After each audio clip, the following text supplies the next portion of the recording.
Are you serious? Are you blind? Evelyn, the head of custodial staff, barked at Marcus, the newest janitor on the team. Marcus, a young black man, looked at the spotless glass in front of him. I just cleaned it, he replied calmly, unfazed by her harsh tone.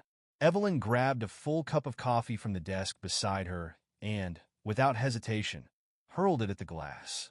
The dark liquid splashed across the surface, dripping down onto the freshly polished floor.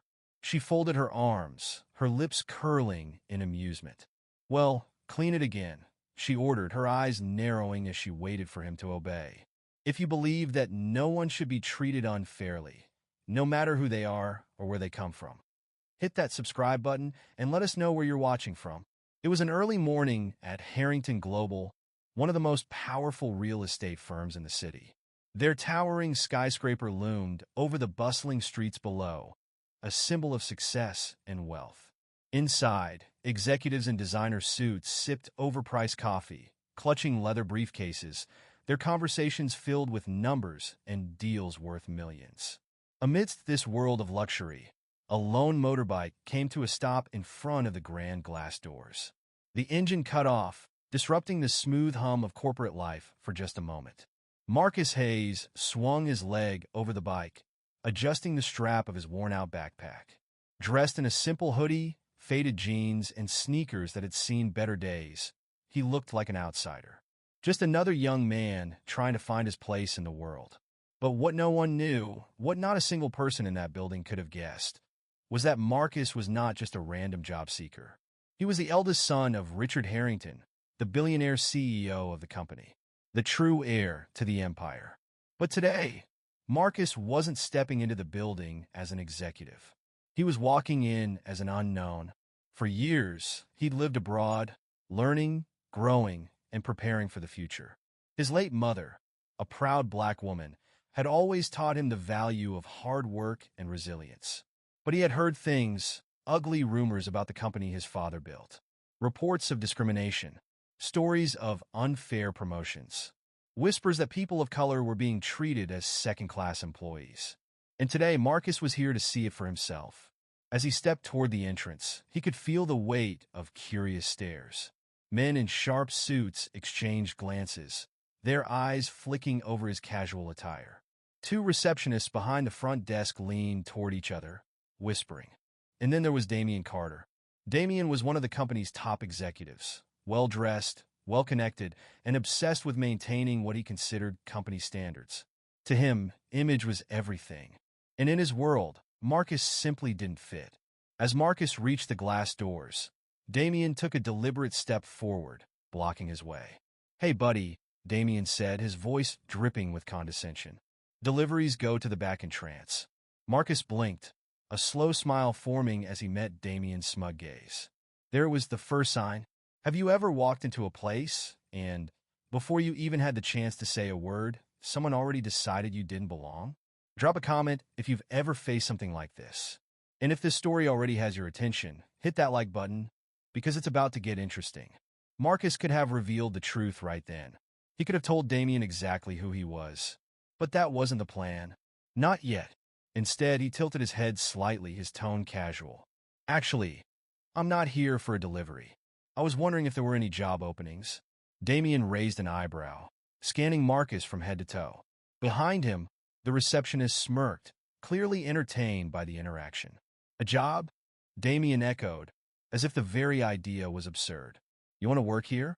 Marcus nodded, keeping his expression neutral. "Yeah, any position available." Damian chuckled, turning toward the receptionist. "Check the system. See if we got something fitting." The receptionist typed on her keyboard, her lips curling. After a moment, she looked up with amusement in her eyes. "Actually, there is one position open." Damian's smirk widened. "Oh yeah? What is it?" The receptionist barely contained her laughter. "The janitorial team is hiring." A wave of hushed chuckles spread through the employees nearby. Damian turned back to Marcus, folding his arms. "So, what do you say? You wanted an opportunity, right?" Marcus could feel their stares, their laughter, their assumption that he would walk away in embarrassment. But instead he smiled. "I'll take it." Damian blinked. What? Marcus repeated himself, louder this time. I'll take the job.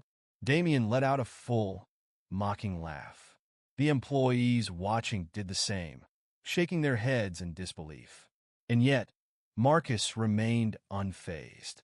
He just smiled, because what none of them realized was this. They had just handed the future CEO of Harrington Global a first-hand look at how the company truly operated. They had no idea who they were dealing with. And soon enough, they were about to find out. But if you thought things would get easier for Marcus now that he had the job, think again. Imagine stepping into a place where everyone assumes you are beneath them. Imagine working in an environment where every word, every glance, and every breath is a reminder that you are unwelcome. Have you ever had a job where someone treated you unfairly just because of who you are? If you have, drop a comment below, because what happens next? It's the kind of injustice that will make your blood boil. And if you're already hooked, make sure to hit that like and subscribe button, because you won't believe what happens next. So there he was, Marcus Hayes, the rightful heir to a billion-dollar empire, standing in a janitor's uniform, mop and bucket in hand. He had been working for less than an hour when it became obvious he was not welcome here. The sleek marble floors shined under the glow of crystal chandeliers, polished by countless workers before him. But none of them, not a single one, had ever been the hidden seal in disguise. Yet, to the people in this building, Marcus was nothing more than a janitor. And no one made that clearer than his new supervisor. Her name was Evelyn Parker, a tall woman with a sharp gaze and an even sharper tongue. Evelyn had been in charge of the custodial staff for years. She prided herself on keeping things in order, which, in her mind, meant keeping people like Marcus in their place. And from the moment he started, she made sure he knew exactly where she believed he belonged. "Hey, you!" Evelyn's voice snapped through the hallway like a whip. Marcus turned, mop in hand, to see her storming toward him. "What do you think you're doing?" she demanded. Marcus glanced at the mop, then back at her. "I'm mopping." Evelyn's expression hardened. "Don't get smart with me. I don't like your kind acting like they're important around here." "You're kind."